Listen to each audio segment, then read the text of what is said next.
I remember the first time I drove on the freeway during quarantine. It had been weeks since I left my neighborhood, and when I hit the 10, it hit different. 65 miles an hour felt like 95. I thought my car was gonna fall apart around me. Everyone was speeding and weaving. I haven't felt danger driving like that since I was a teenager. Back then, I was the one causing it. It hit me in that moment that COVID-19 did something to our roads. Life is totally different now, and so is driving. Traffic is down, takeovers are taking over, and we're living through a road trip renaissance. But accidents are doubling. So how is this global pandemic making our roads more dangerous? COVID-19 has ravaged our way of life, and the roads are no exception. So let's take a look at the ways driving has changed, from racing to road trips and everywhere in between. A big thank you to Raycon for sponsoring today's episode. Nolan, honey, you want to come out and talk politics with all the big grown-ups? No, Mom! Jeez!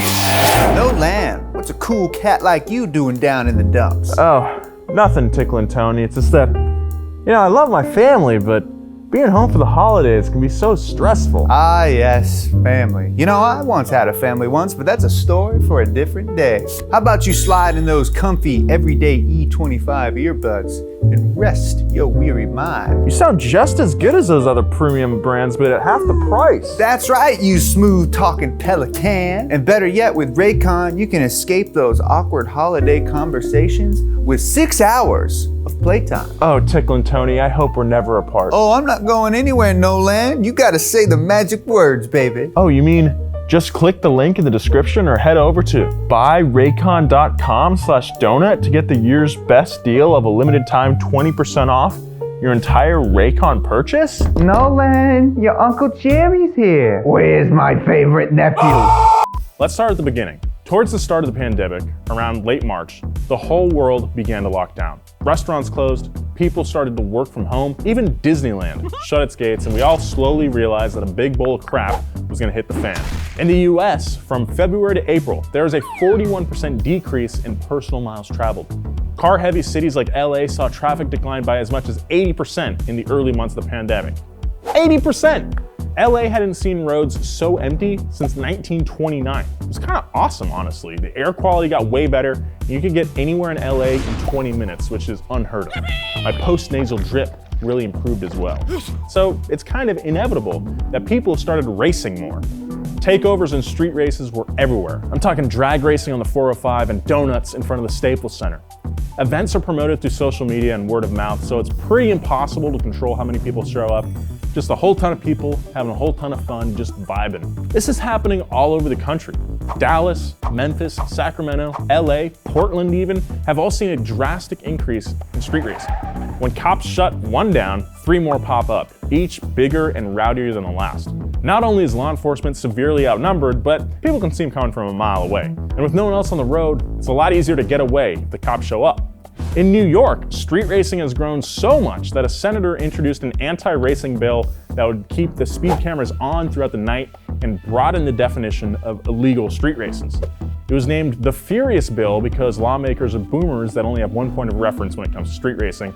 I'm actually surprised they didn't call it the 2-lane blacktop bill or the American Graffiti Act. But it wasn't just street racers that were ripping down these empty streets. It was everybody. All of us. The coronavirus lockdown led to everyday drivers across the country speeding more frequently and at higher speeds than ever before. Transportation analytics firm INRIX reported that in the first week of April, highway speed in major metropolitan areas increased by 75%. That's insane. Let's look at New York City. At the end of March in Manhattan, traffic was down by 90%. However, the borough issued 60% more speeding camera tickets than in March of the previous year. In DC, traffic dropped by 80%, but speeding tickets increased by 20%. And highway patrol officers in California claimed that since stay-at-home orders had gone into effect, it had become commonplace to stop drivers going 100 miles per hour or higher. But it wasn't just speeding. In Boston, though traffic dove by 50%, accidents and fatalities doubled in April. And this wasn't an isolated occurrence. Missouri, Memphis, and Minnesota have also experienced increases in accidents and car-related deaths, sadly. Drivers weren't just driving fast, they were also driving recklessly. dangerously, and sometimes angrily. In yet another paradoxical situation, even though traffic is down, road rage is up. In May, The Zebra conducted a survey that found out that 19.3% of drivers admitted to feeling anger or aggression while driving in the past year. And those are just the ones willing to admit it. By all accounts, road rage seems to be on the rise across the country. In lockdown, people were speeding, driving recklessly, and road raging. And look, I get why this is happening. All the negative feelings of job loss, COVID anxiety, cabin fever, they all came to a head, and you rage out on your fellow drivers. I've done it myself. I told some guy to f off, and it felt amazing. The entire human race is suffering a huge traumatic event at the same time. So of course, we're gonna be driving like maniacs. But the reality is that this stuff leads to accidents, injuries, and fatalities. And in a global pandemic, emergency rooms need all the space that they can get. On a lighter note, some pretty awesome things came out of that initial lockdown as well. I mentioned earlier that the empty COVID roads improved air quality, and that's a bit of an understatement. In the spring of 2020, notoriously smoggy places like my home of Los Angeles and my summer home, Beijing, saw the best air they'd seen in years. And sure, human beings were falling ill, but Mother Nature, it seemed, was living her best life. I mean, aside from the masks people just threw on the ground. Come on, guys. One of the most amusing effects of the environmental upturn was how wild animals all over the world emerged from obscurity and took to the streets. Remember when the internet exploded with videos of the crystal clear Venice canals? The normally murky waterways had fish, dolphins, and even jellyfish in them. The same thing was happening here on the street. Here in California, coyotes were cruising down Coenga. In India and Thailand, monkeys flooded the motorways. And in Wales, wild goats roam the streets. When the humans are away, the wildlife comes out to play, and I think that's pretty awesome. But now, we're a little past that deserted initial phase of the pandemic. 8 months into COVID-19, traffic has begun to rebound, but it's definitely not the same. So, how is driving different now? Depending on where you are geographically, traffic has probably gone back to normal. As recently as June, traffic in the US has rebounded to approximately 90% of pre-pandemic levels. In some states, people are driving even more than they were before COVID hit. Who's driving? Well, let's start with the obvious answer. Essential workers, people like doctors, nurses, grocery store, and restaurant staff still have to commute to their workplaces and never really left the road. In addition to them, there are a whole lot more delivery drivers out there now. So people are still ordering takeout, having groceries delivered, and spending their savings on unnecessary Amazon purchases.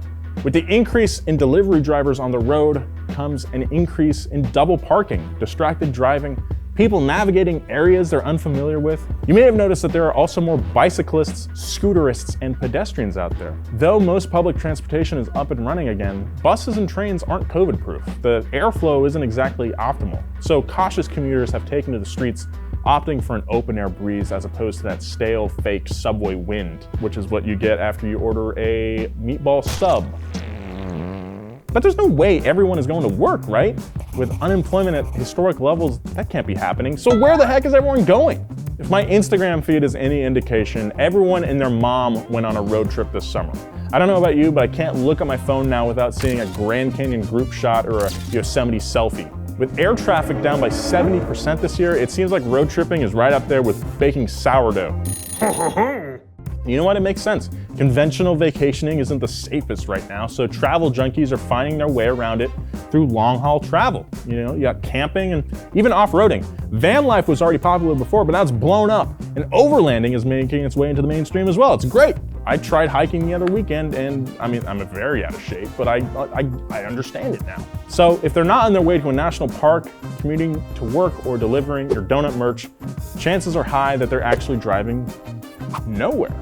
With cabin fever spreading as well, the phrase, "let's take a drive," is making a comeback. Another unexpected effect the pandemic has had on driving occurred in the used car market. A lot of buyers, myself included, thought that COVID-19 would mean major savings on a secondhand ride. They thought dealerships and sellers would be slashing prices in order to combat a slowdown in the economy. Then, when Hertz rental cars filed for bankruptcy back in June, we were all but positive that the market would swing into the buyer's favor, but alas, none of this happened. It's a seller's market right now, and it has been for all of quarantine. Demand for used cars is way up due to plummeting interest rates, and a shortage of new vehicles was brought on by a 2-month halt in production when factories closed down. Edmunds.com reported that the average list price of used vehicles in July was $21,558, which is $708 higher than it was in June. They also reported 22% more used cars sold in June this year than last year. So if you're hoping to save some money on a used car during quarantine, you weren't the only one. But if you have one to let go of, now's the time to sell, sell, sell, baby. We've gone over the many ways COVID has broken our roads in this video, but the question is, will they ever be the same? Well, the short answer is no. The lifestyle changes that COVID brought about are proving to have lasting effects on our economy, infrastructure, and psyche. Do you remember what air travel was like before 9/11?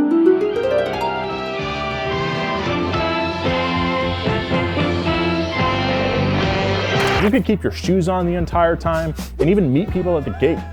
I personally never experienced that, but I heard it's pretty awesome. Afterwards though, things changed forever, but we still fly. It's just different now. Driving is different now too. The way we think about driving is different. It's like a form of escapism from a lockdown life. And I don't think that's a bad thing. Sure, we had a couple hiccups at the beginning there, but we're bouncing back with a new appreciation for the joy of driving. And I think it's awesome that road trips are having a resurgence. And I like the fact that going for a drive is something that people are doing just to make the days feel a little less long. All these car communities are thriving and people are remembering all the great things about cars that we have forgotten. So yeah, I mean, COVID has been awful. But even the most deadly global viruses have silver linings. So get out on the road and please drive safe. Thank you very much for watching this episode of Wheelhouse. I know it's kind of heavy, but I really think that I have a new appreciation for driving, and I hope you do too. We have a membership program for the most hardcore of donut fans. It's called Donut Underground. You get exclusive videos, exclusive stickers, and merch offers. It's really great. We have a podcast as well, if you don't know. It's called Past Gas. Everywhere you can get podcasts. It's my favorite thing to do. I love doing it. Be kind. See you next time.